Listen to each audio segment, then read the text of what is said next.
Like in the interior, it's rather nice, and then get out on the road for a test drive. So stay tuned for this video. So let's start off with the front end. We do have this horizontal light bar as well as a vertical light bar. They do a little dance when you lock and unlock the car. It's quite a unique little feature. And then at night, it's got a very unique kind of daytime running light signature. I think it looks quite handsome as well. We do have Omoda spelled out across the middle of the grille here. And then we do have this rhombus shape. That seems to be the theme for the Omoda 9 at least. And then down below, we've got some anthracite grey, as well as your radar cruise control and your camera there for your front parking camera, which we'll touch on when we get in the interior. Overall, the front end design is handsome, if a little bit subtle and subdued, but it's definitely not offensive. I quite like the look of it. You can let me know in the comments what you think of the front end design. So let's have a look what's under the bonnet. So I've unlatched it there. We do have gas struts, which is nice to see, a kind of a premium feature. Some insulation underneath there. And powering this car is a 1.5 litre 4-cylinder petrol, coupled with some electric motors, and it uses a 34.5 kilowatt hour battery. That means the car is good for about 93 miles of EV, electric only driving range. And then with the petrol engine, you get about 600 miles with that, so almost about 700 miles combined. 0 to 60 for this car is about 4.9 seconds claimed. That's because the total output of this car is around 443 brake horsepower and just over 760 newton meters of torque, which is pretty impressive for a car of this kind of class and calibre, just like maybe your family luxury hauler. And it's going to be smoking most cars like Golf GTIs and that at the lights. So that is what underneath here looks like. I said I'm pretty impressed with usually cars with a bit of sound deadening and gas struts. Don't always expect that at this kind of price point. And then we do have your windscreen washer on the left hand side there if you're looking to top up your fluids. Now the powertrain in this car, you do get a 7-year 100,000 mile warranty. The battery gets an 8-year warranty, which is separate, so anybody looking at buying one of these in the UK, you do have that peace of mind with the warranty. Now let's check out the side of the car.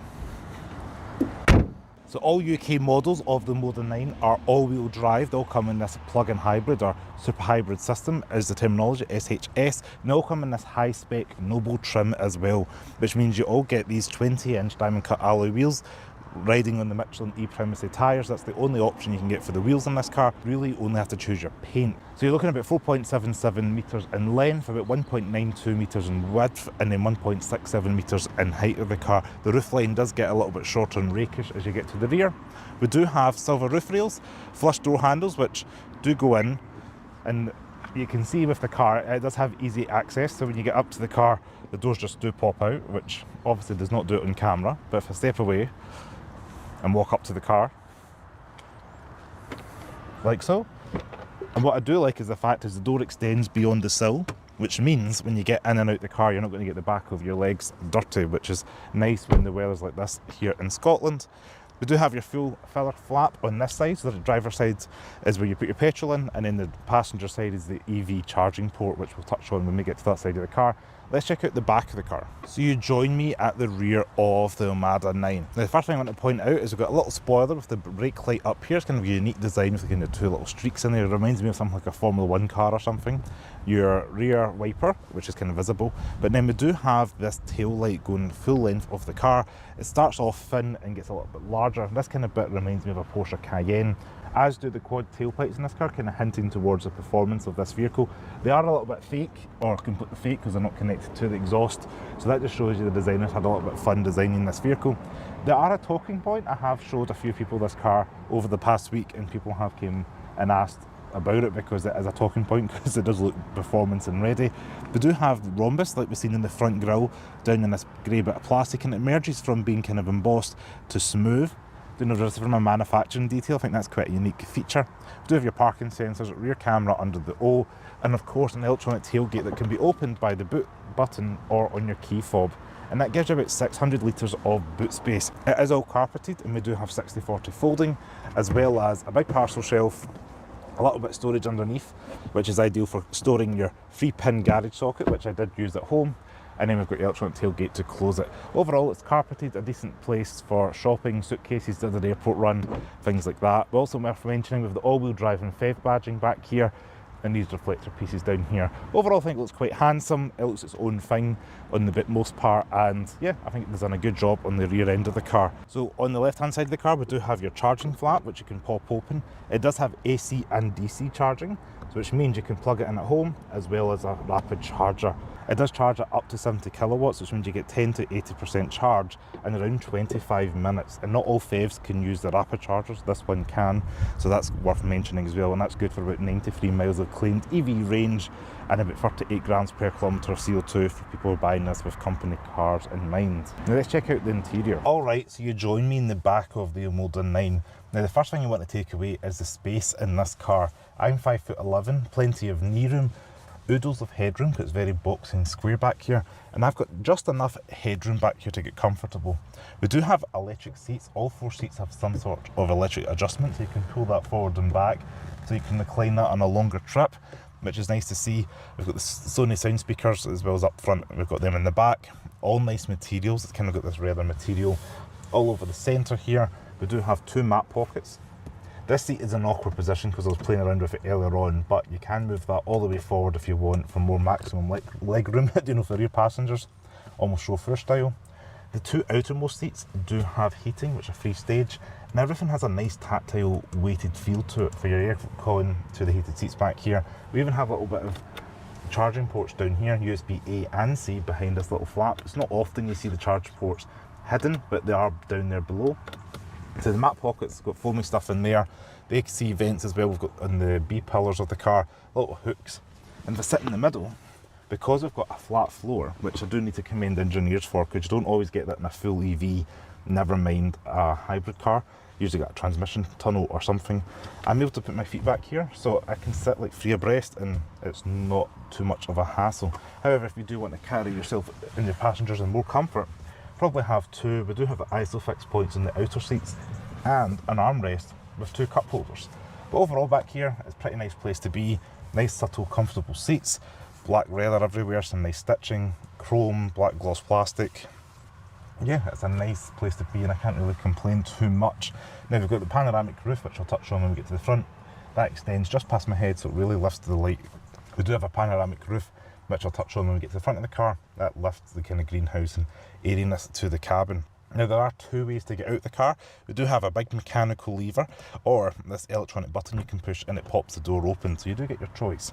And you can probably see, hopefully in the video, a strip of ambient lighting in the back. It's flashing red at the moment because the car thinks that we're in danger because we've got the door open, but yeah, you have customization on the ambient lighting up front. So you join me in the front cabin of the Omoda 9 and everything in the car imprints luxury, premium, easy to live with, convenience.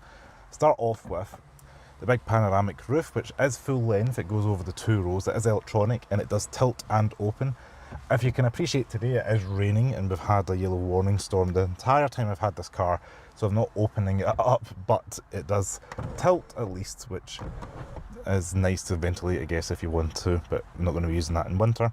What I'm going to be using are things like your heated seats, heated steering wheel. They are also ventilated, and they're up front. They've got this kind of quilting pattern, a little bit more aggressive quilting than they do have in the rear, and it all feels like soft and plush. The passenger's treated to butterfly headrests, whereas mine, you're going to notice in the driver, it's like perforated leather, and that's because there's a little speaker in there. So when you're using your sat nav or you're on a phone call, the audio comes through the speaker there. The driver here can adjust the passenger seat forward again to let rear passengers, if you're going to use this as a chauffeur or something like that, pick up people, you can move this seat out the way. The quality in this cabin, at least perceived quality, feels well built and solid. Nothing's like rattling around or squeaking. Yeah, I think it feels well built and I'm rather impressed with the materials they've used in this car. Everything's kind of trimmed in this kind of soft vinyl touch leather on top. Top of the dash is squidgy enough, and it probably feels on par with something like a Toyota or something like that. And above the door, even better than some other German manufacturers, just the top of that, again considering the price point of this vehicle. I do like the fact we have memory seating as well as physical seat buttons which are visible, again touching on with 6-way memory seats on the front. Driver, passenger gets 4-way seats, it goes forward and back, Unfortunately, it doesn't go up and down in the passenger. So I've had a couple of passengers over 6 foot, they mentioned that, and I would probably, if you test drive one of these, if you're carrying somebody frequently that's over 6 foot, make sure they sit in the passenger seat of this car before buying. But out with that, there's quite a few bits of adjustment here. I always feel like I'm sitting on the car than in it. It does go adjust up and down, but I'm 5'11". It doesn't feel like you sit just enough low enough for me to get comfortable into the car, but it does a decent job. We do have reach and rake, which is electronic as well. It goes up and down. And then we do have two 12.3 inch screens here. The centre one here is a touchscreen with Apple CarPlay and Android Auto. Pretty much everything's controlled through that screen, from your climate, your heated seats, the turning the driver warning systems off, whatever it may be is all through there. We do have these hard key buttons down below for driving modes, as well as your temperature and fan speed. And then you've got AC and an auto button as well. Wireless phone charging on the left hand side, and then the right hand side one is just a phone holder area. We do have a big centre console here with a little cover over it.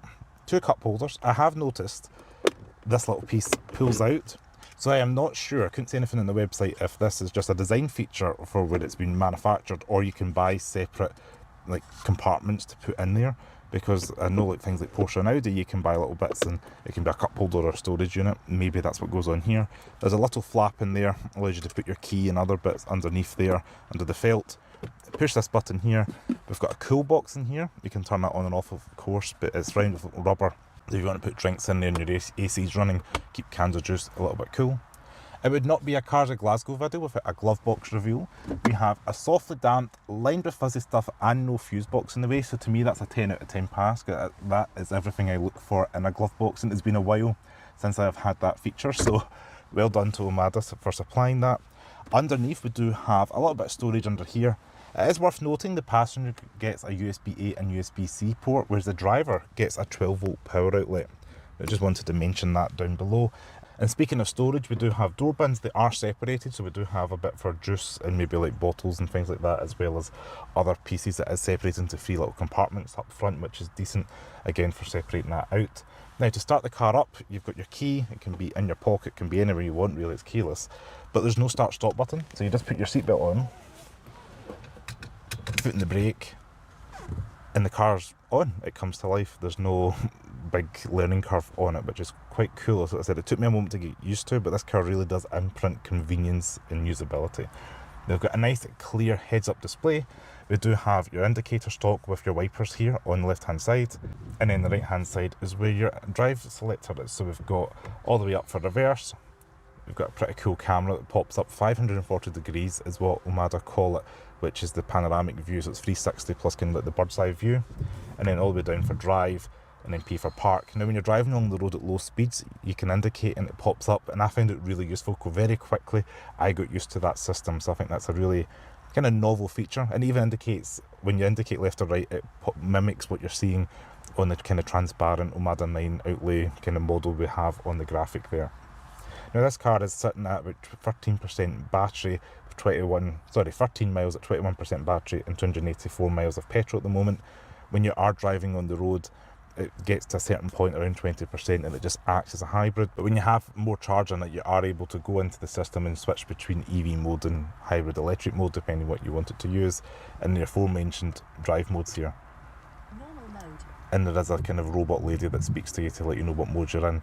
So we've got eco, normal, sport, and then snow, off-road and sand as well, if you wanted to take this car, I guess, into a different mode. But it doesn't raise the suspension. We do have adaptive suspension, so it does work for being more comfortable on the road, but yeah, realistically you're going to keep this in eco, normal and comfort while driving. One last thing I want to touch on is the ambient lighting. There's a lot of ways you can customise that, but it does have customisation on the ambient lighting. You can have it static, you can have it two-tone, you can have it like pulsating, as I do in this current video. But yeah, everything in the car is pretty customisable to the driver's needs. Left hand side of the steering wheel, we do have adaptive cruise control, a shortcut key which I have set up for the heated steering wheel button. Right hand side we do have your volume control and a little button here that controls the screen in front of the driver. So right now it's saying I'm averaging 44.8 miles to gallon, petrol combined 5.7 miles per kilowatt hour for electric, and it's saying 97.4 mpg. You can touch that button and it's going to give you cycling through, trip reset, your tyres, and then your map. If you hold on press the circle button, it expands the map to the full size of that 12.3-inch screen there for the driver. One last thing I want to touch on is the Sony sound system. It does sound quite good. I have turned it up a good few times. With shortcut keys on the steering wheel, it's here, so you're able to turn that up and down on touch of that touch capacitive button there. I quite enjoyed it. It's not the best system in the world, but it's definitely good for a premium car. Got little tweeters as well on top of the dash, which some of the passengers have mentioned as well. Gives it a little bit more of that premium feel and touch. Now let's get out on the road for a test drive. Alright, you join me behind the wheel of the Omoda 9. Now let's see what it's like on the road for a drive. Now you do sit up pretty high that you would expect from a car like this. I do like the 360 camera, or 540 camera as they call it in the Omoda language, but when you're driving along the road you get that transparent little outlay of the vehicle, and just when you're turning and things like that, makes placing it a little bit easier than you'd expect, especially when you're maybe unfamiliar with the car. Of course, we do have the latest and greatest in safety, so we've got rear cross traffic alert, the eyeball detection for driver awareness, and the speed warning, etc. So it's just fantastic. But you can turn that off, so you do have the capability, if I touch the little button on the steering wheel, please continue, turn off speed warning. okay. So that should be the speed warning off, and we can accelerate to 40. I'm in eco mode at the moment, and it is punchy and brisk. Like, that is quite impressive, just the way it kind of picks up speed and it's eager. I wasn't expecting that when I first got the car, and before I got the keys to it, or when I first got the keys to it, I was just driving it, didn't know too much about it, and it does feel powerful and eager and keen to go, which is a nice thing to experience. You wasn't expecting that in a car like this. Now the all-wheel drive system does give you that little bit of peace of mind when the roads are greasy, like today. I have a couple of times during the kind of stormy days we've had the past couple of days, had a little bit of wheel spin moving off from like a roundabout or a give way. I think just because the road conditions are greasy, this has got a lot of power. So this does have about 765 newton meters of torque, which is pretty impressive amount of torque for, again, just like a regular everyday family SUV. It's not like a performance towing vehicle or anything like that. However, speaking of towing, the car can tow about 750 kilograms unbraked and about 1,500 kilograms with a braked trailer. Use this vehicle for towing, you can do. Now there is quite a few clever systems in this car, like for example the windows are starting to steam up, and automatically the car's detected that and turned on the appropriate systems to turn that on. It does have like a smart thing built into its settings for the aircon, so you're able to go inside settings. You can have customised air, automatic cabin cleaning, cabin ventilation, cabin air purification. It detects if there's poor air quality in the car, as well as automatic defogging. So I quite like the fact you're able to do that. With the touchscreen, you're also able to control the heated and cooled front seats, which are free stage, and then you can also control the rear seats if you want, if the rear passengers are struggling, or you may want to get it warm before you pick up somebody. And then under the AC tab, that's where you're able to control things like your vents. You can get the little cool infographic to see where the air's blowing, and then you can control pretty much all your aircon system through there.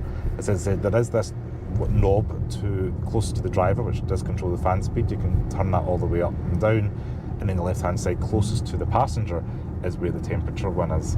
It is worth mentioning, just while I'm out driving, the touchscreen is a little bit like it's out with my reach when I'm driving, so I need to lean forward if I'm touching anything on there, and with that eyeball detection thing on, it does beep and bong to say you're not paying attention, because you're trying to pay attention to everything in that touchscreen. There is a little bit of a learning curve to that, but I use the voice control for some basic tasks.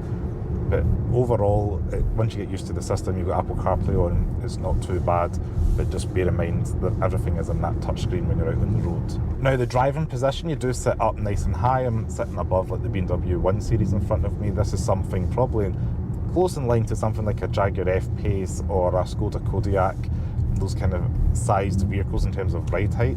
So at 4.77 metres in length, it's not as long as I was expecting when I read that. It imprints being long when you see it this way it's designed and styled, and it feels quite large and spacious inside the car, but actually it's not that large when you're trying to park it or you're out on the road.